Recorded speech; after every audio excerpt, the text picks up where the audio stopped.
Headlines of VTV News. Prime Minister meets veterans, young volunteers of Dien Bien Phu campaign. Hung King's death anniversary, a cultural tradition of Vietnam.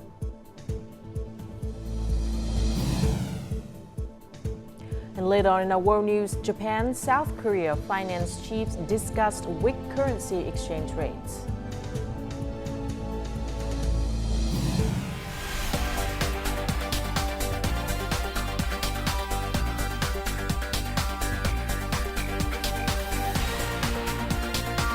Broadcasting from Hanoi, the capital of Vietnam.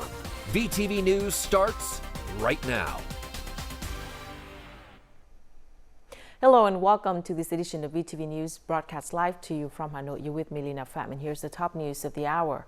Prime Minister Phạm Minh Chính attended a meeting in the northern province of Dien Bien on Wednesday with veteran soldiers, young volunteers, and frontline workers who directly participated in the Dien Bien Phu campaign in 1954. Prime Minister Phạm Minh Chính and delegates offered incense to heroic martyrs at the Goi Wan Cemetery in Dien Bien Phu City. The Prime Minister emphasized that under the wise leadership of the party and President Ho Chi Minh, the army and people fought heroically and won the decisive battle of Dien Bien Phu, opening up a glorious new page for the Vietnamese Revolution. The Dien Bien Phu victory was a success of the nation's mettle, brain power, and revolutionary heroism. Meeting with 139 soldiers, young volunteers, and frontline workers directly involved in the campaign, the Prime Minister affirmed that the nation will never forget their resourcefulness, bravery, and sacrifices. The party and state will continue to give special attention to policies to pay tribute to them with responsibility and gratitude. The Prime Minister outlined 6 key tasks in this endeavor, urging all levels, sectors, and localities to enhance this work, including promoting science and technology in managing and identifying information, images, and memorabilia related to martyrs and wounded soldiers. This is a crucial task. Last year, I visited technology centers that use advanced methods like biotechnology and DNA identification to identify martyrs. These centers operate effectively and creatively, utilizing science and technology to gather martyr information. The government is actively directing and investing in this vital work. The Prime Minister also urged the party committee, authorities, army, and people of Dien Bien Province to continue inheriting and promoting the spirit of Dien Bien Phu's victory. He called for their unity, collaboration, and concerted efforts to expedite the province's sustainable development while safeguarding the country's northwest border and continuously enhancing the well-being of local residents. Also on Wednesday, Prime Minister Phạm Minh Chính attended a ceremony to launch the Him Lam Resistance Center renovation in the Dien Bien Phu complex of fortifications in Dien Bien Province. The event was part of a series of activities to celebrate the 70th anniversary of the Dien Bien Phu victory. The conservation and renovation of the Him Lam Resistance Center aims to maintain the relic site status quo and show gratitude to soldiers and martyrs who laid down their lives for the historic Dien Bien Phu victory.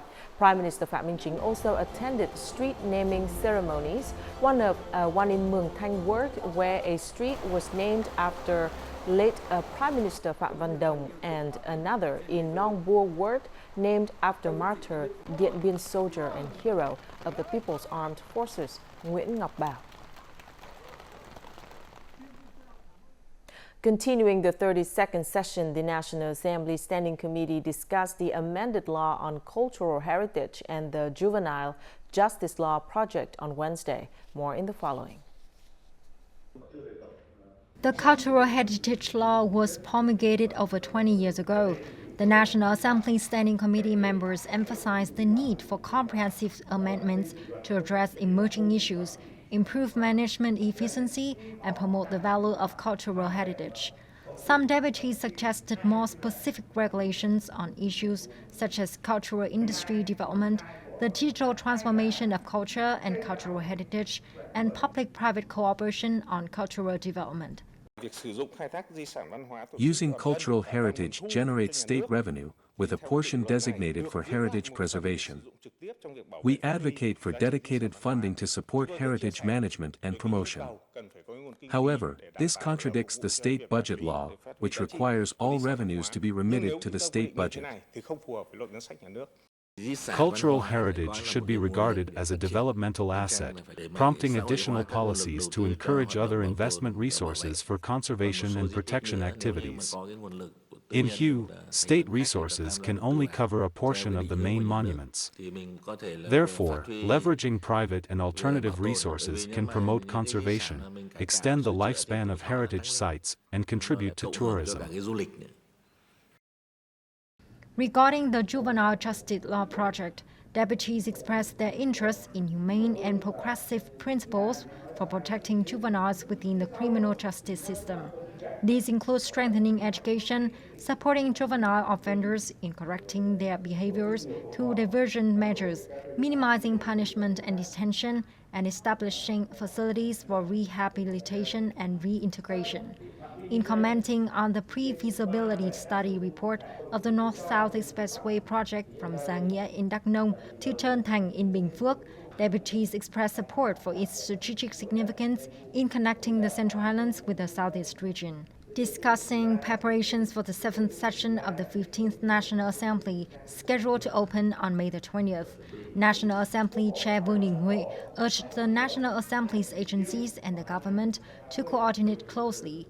He emphasized the importance of ensuring timely progress on documents to allow National Assembly deputies sufficient time for research. The Ministry of Home Affairs announced on Wednesday the Satisfaction Index of Public Administration Services, or CPAS 2023, and the Public Administrative Reform, or PAR Index, a ranking in 2023. The two indices indicate that both satisfaction with administrative services and administrative reform have improved. According to the index, the nation's average satisfaction level in 2023 was 82.66%, an increase of 2.58% against 2022. 5 localities, including Hải Dương, Thái Nguyên, Quảng Ninh, Bà Rịa Vũng Tàu, Hà Tĩnh, and Hưng Yên, led the country in terms of satisfaction of administrative service provision. Meanwhile, Quảng Ninh, Thái Nguyên, Hải Phòng, Hà Tĩnh, and Lào Cai achieved the highest indices in terms of policy building and implementation. 36 localities climbed up the rankings, while 24 others fell. Our province ranked 33rd last year and jumped to 29th place this year. The party committee, authorities, the Fatherland Front, and unions have been determined and proactive in fulfilling their tasks. 88.88% of respondents said civil servants did not cause them difficulties while processing administrative procedures. 90% stated they were not asked to pay bribes to fast-track their procedures. Many indicators, including institutional reform and organizational reform, have improved. Thirdly, the leadership and direction of ministries, branches, and localities have made significant progress. Other issues related to promoting digital transformation and building e-government, digital citizens, and digital society have also improved. Meanwhile, the average administrative reform index of ministries and ministerial level agencies was 84.38%, up 0.33% from 2022. The Ministry of Justice topped the list with 89.95%. Domestic coffee prices have been on a steady rise since October last year, making a series of price increases. In just half a year, prices have surged threefold. Coffee prices are updated daily and are currently at their highest in decades.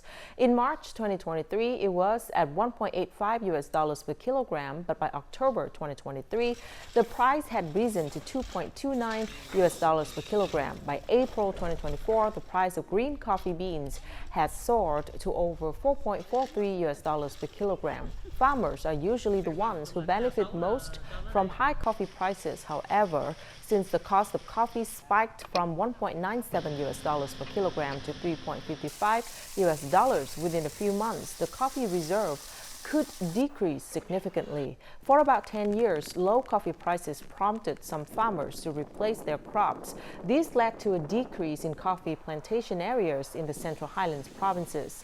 Nevertheless, a lack of thorough analysis has resulted in inaccurate assessments of total output.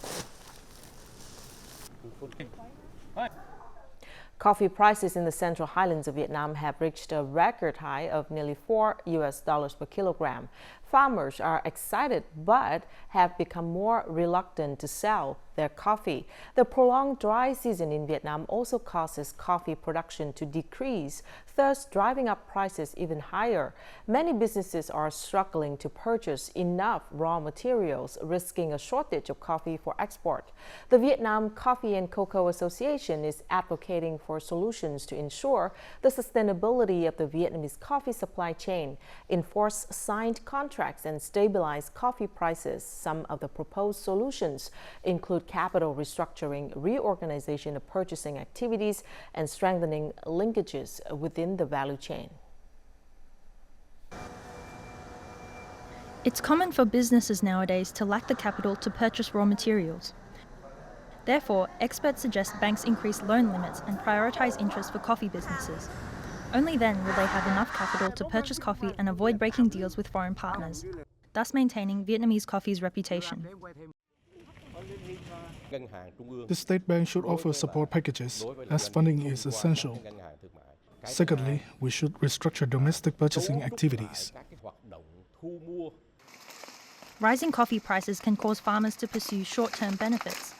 This calls for multi-sector coordination and interdisciplinary solutions to link the value chain from the producer to the final stage. We buy and sell coffee according to our needs, but we haven't established any contract that indicate the sharing of profit or risk with each other. We need to develop a coffee value chain. For the 2022 to 2023 coffee crop year, Vietnam had to import 200,000 tons of coffee due to domestic supply shortages. This year, the situation may worsen as domestic inventories are running out, while the harvest season is still 6 months away. This continues to be a significant obstacle to the Vietnamese coffee industry's goal of achieving an export target of $5 billion this year. The Trà Vinh farm of S.KOREA farm, located in the Mekong Delta province of Trà Vinh, has successfully exported its first shipment of organic coconut flower nectar products to Australia, the fifth main importer of the locality's products. As planned, the firm will continue to export its second shipment to this market in 2 weeks. Trà Vinh, the country's second largest coconut producer after the neighboring Bến Tre province, has nearly 27,400 hectares of coconut, mostly in Cang Long, Tiêu Can, and Co Ca districts. The locality plans to expand its coconut growing area to 30,000 hectares by 2030. More than 50 companies, cooperatives, and households in the locality produce products such as dried coconut flesh, coconut milk, coconut oil, and others for both domestic consumption and exports. A business forum on green economic development was held on April the 17th in Hanoi to seek ways to accelerate green economic development in Vietnam. The forum provided an ideal venue for representatives from state management agencies, businesses, and experts to devise policies and put forth solutions specifically to promote the Vietnamese economy's green transformation. Experts analyzed the challenges facing green transformation in Vietnam. They stressed coordination between central and local agencies, new financial mechanisms, especially the green bond and green credit market, and favorable conditions for the carbon credit market to thrive.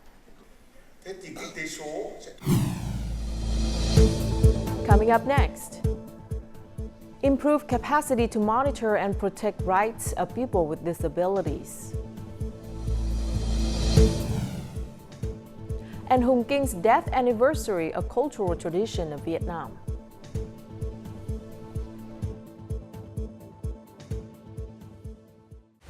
When it comes to business, it's crucial to choose a smart location with global impact. And Vietnam might just be the location for you. Connect worldwide to advanced logistics networks Smart hub for technology and innovation. A dynamic business ecosystem. An environment with a competitive edge.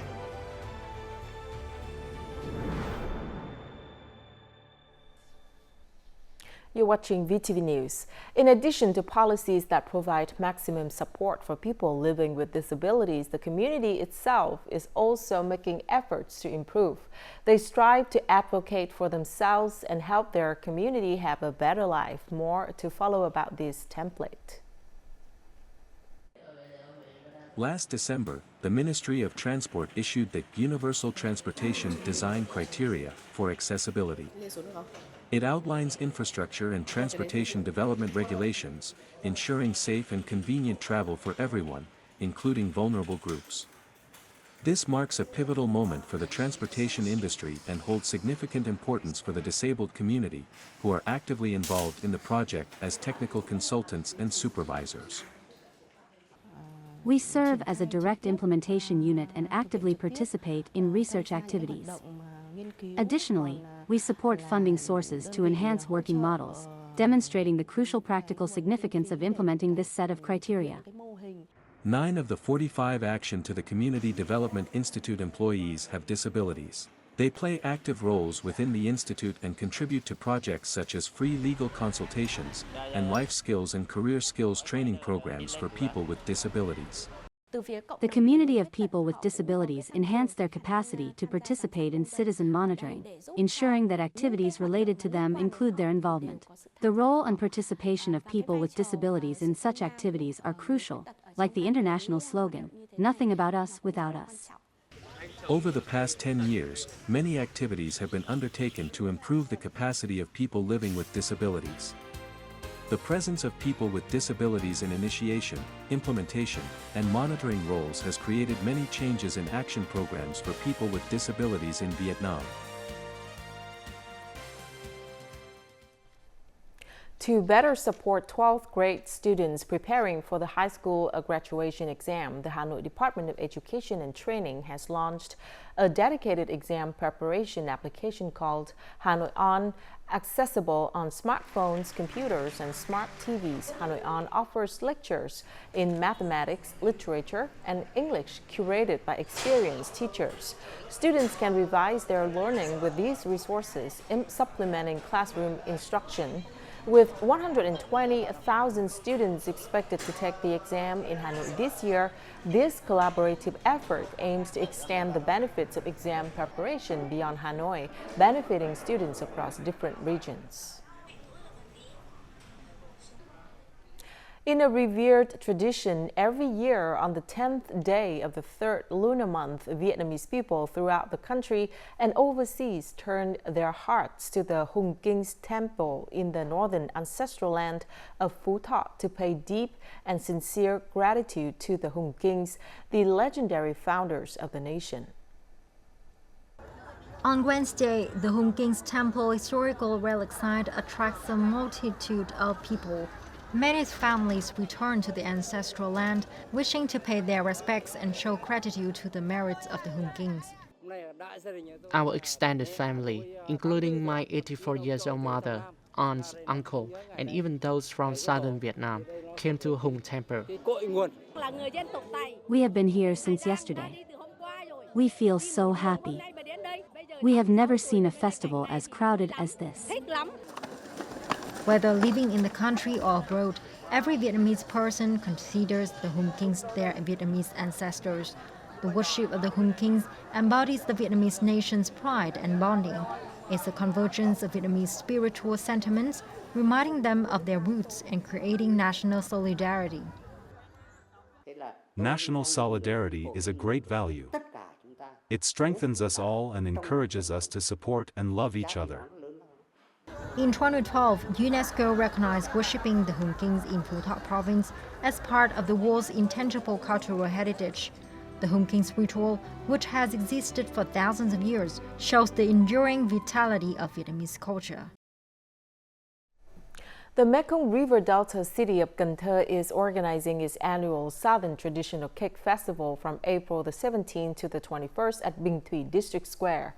It is expected to attract around 1 million visitors. The festival will include around 250 stalls showcasing 100 signature savory and sweet cakes such as bánh xèo, sizzling rice crepe, bánh khọt, deep-fried shrimp pancake, bánh ít chần, sticky rice dumpling, and bánh bò, steamed rice cake.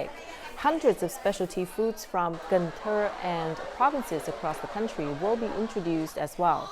More than 100 artisans will compete in the cooking contest as well as present cooking demonstrations for visitors at the festival. The event will also include cooking classes for children, folk games, and live folk music performances every night. According to the city's tourism department center, since the Southern Traditional Cake Festival began 10 years ago, it has attracted millions of visitors and has quickly become a popular destination among people in the region and tourists in and outside the country.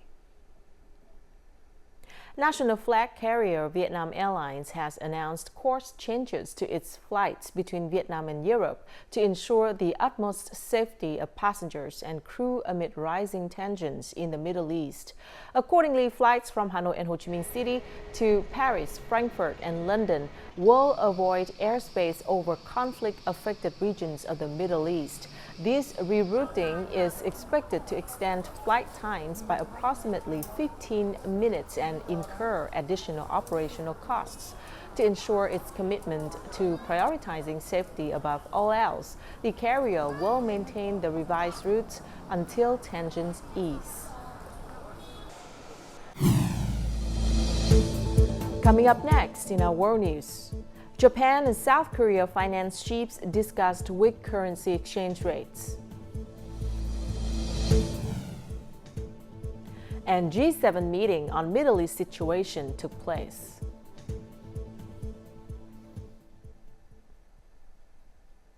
Japanese Finance Minister Suzuki Shunichi and South Korea's Deputy Prime Minister and Finance Minister Choi Sang-mok have agreed to strengthen bilateral economic development cooperation. This meeting took place in Washington on Tuesday on the sidelines of the group of 20 finance ministers and central bank governors meeting. The two ministers shared serious concerns about the recent significant depreciation of the Japanese yen and the South Korean won, expressing their intention to take appropriate actions against excessive movements.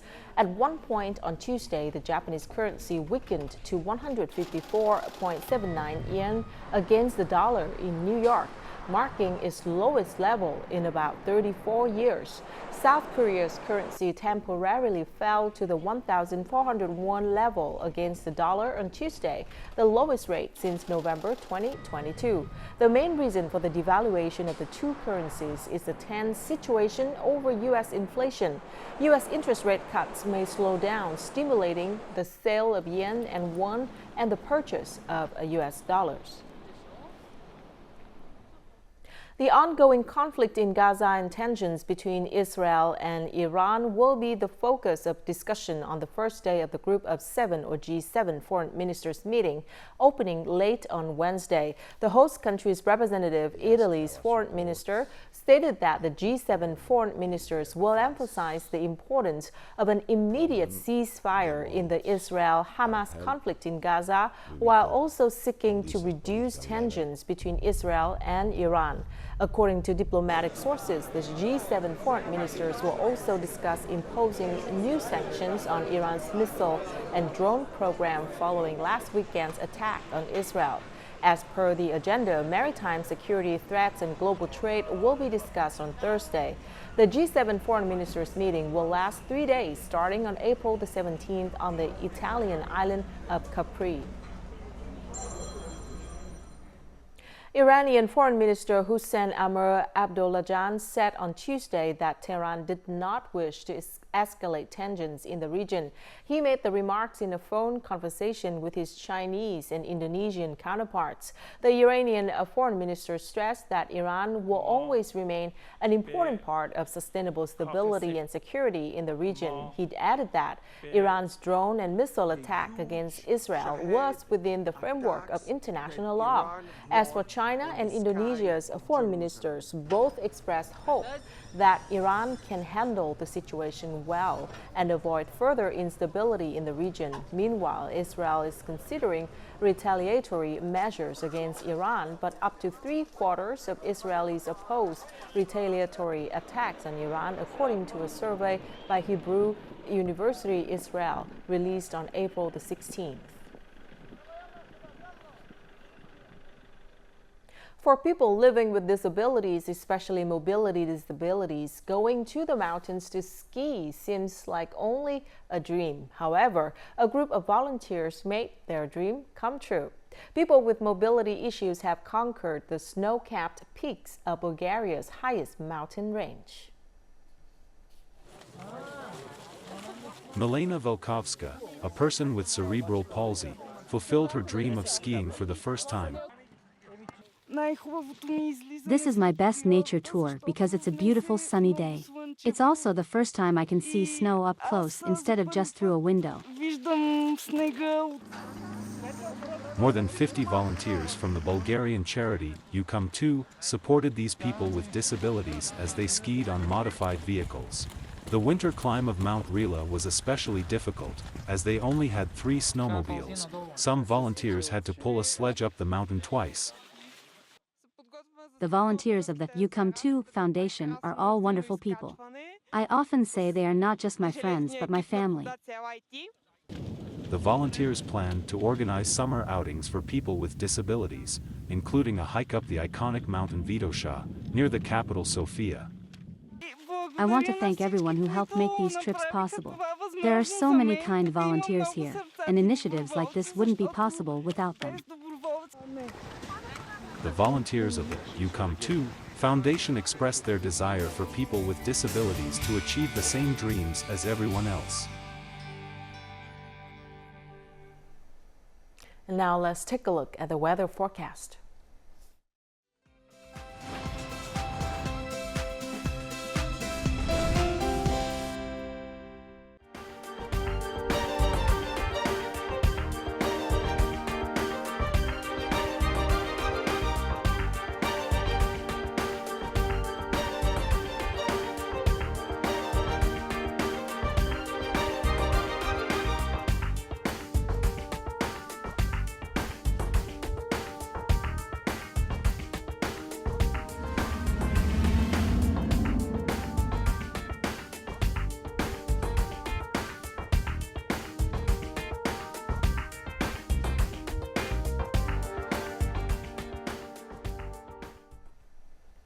And that's it for this edition of VTV News. Thank you very much for watching. To rewatch our program, you can download VTVgo from App Store or Google Play, or tune in our YouTube channel at youtube.com/VTV4go. Thanks for watching, and see you again at 3 p.m. local time. Goodbye for now.